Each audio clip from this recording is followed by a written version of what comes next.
Hey guys, it's Friday for some lame humor. Thanks for coming. Oh, wait a minute.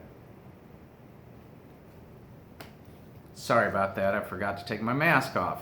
So, again, thanks for coming for Friday for some lame humor. It's almost Father's Day, so this is going to be a very short edition, but we'll make it through. And I would just like to say that this first joke is so bad that I'm taking the rare sequence of apologizing for it ahead of time before I even tell you the joke. So that's how bad it is. But here we go. So why did Beethoven kill his chicken?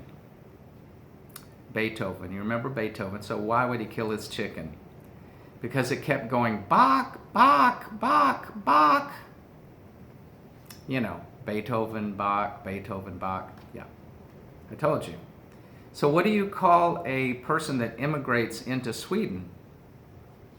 That would be an artificial Swedener.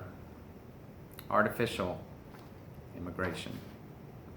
And for you history buffs, do you remember the Knights of the Round Table? Well, the person that actually created the idea for that was Sir Cumference. Sir Cumference, Round Table. Yep, so we're going to talk about fathers and parents a little bit. My parents were actually, I had a great childhood. I do remember one incident where they told me that they would love to have another child. And I got all excited and I said, well, I would love to have a little brother or a little sister. And they said, well, that's not what we meant. I'm not sure exactly what they meant, but I do remember them telling me that. When we were growing up, of course, we had a lot of different fathers that gave advice to their sons, had different ways of disciplining and things like that. I can remember this one father in the neighborhood. He grabbed his son one day and he sat him down and he said, do you know the difference between toilet paper and a curtain? And the little boy said, no, I don't. And he said, so it was you. I don't know how that worked out, but that's what happened. And there was another guy that always told his kids, well, his son actually, that you got to fight fire with fire. And that's probably why when he did grow up, he didn't last very long in his job as a fireman. That probably doesn't go real well with that when you're trying to follow that advice. Another time I remember in school was we had an assignment where we had to tell a family story that would have a moral to it, like a moral to the story. And most of the kids were talking about morals like you shouldn't put all your eggs in one basket, don't count your chickens before they hatch, that type of thing. And it got to me, and I just always remembered the story that my father told me about our Aunt Karen. Now, Aunt Karen was a flight engineer in the war, and she was flying a mission, and their plane actually got hit, and she had to eject. And when she left the plane, she had a bottle of whiskey, a machine gun, and a machete. And she was on her way down, so she drank the whiskey so she'd be ready once she hit the ground.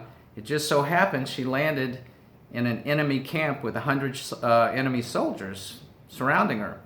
So as soon as she hit the ground, she took out 70 of those guys with her machine gun until she ran out of bullets.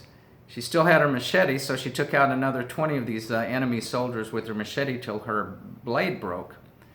And then the last 10 she just took out by hand, killed the rest of them. And so, of course, my teacher thought this was really fascinating, and she said, well, that's an amazing story, but what was the moral? And I said, well, my dad just told me that the moral is basically don't mess with Aunt Karen when she's been drinking. So I think that was pretty good advice if you take it from there. And I'm going to wrap up. Told you it was going to be short and sweet today, but I do want to wrap up with a piece of advice. I think it's some of the best advice my father ever gave me when I was growing up. And he took me aside one day and he said, son, if you never drink, smoke, gamble, or mess around with women, you'll live a long time. And then he turned around and said, well, it'll feel like a long time. So I'm going to pass that along for you to remember. Want all you fathers to have great Father's Days, and we will talk to you soon.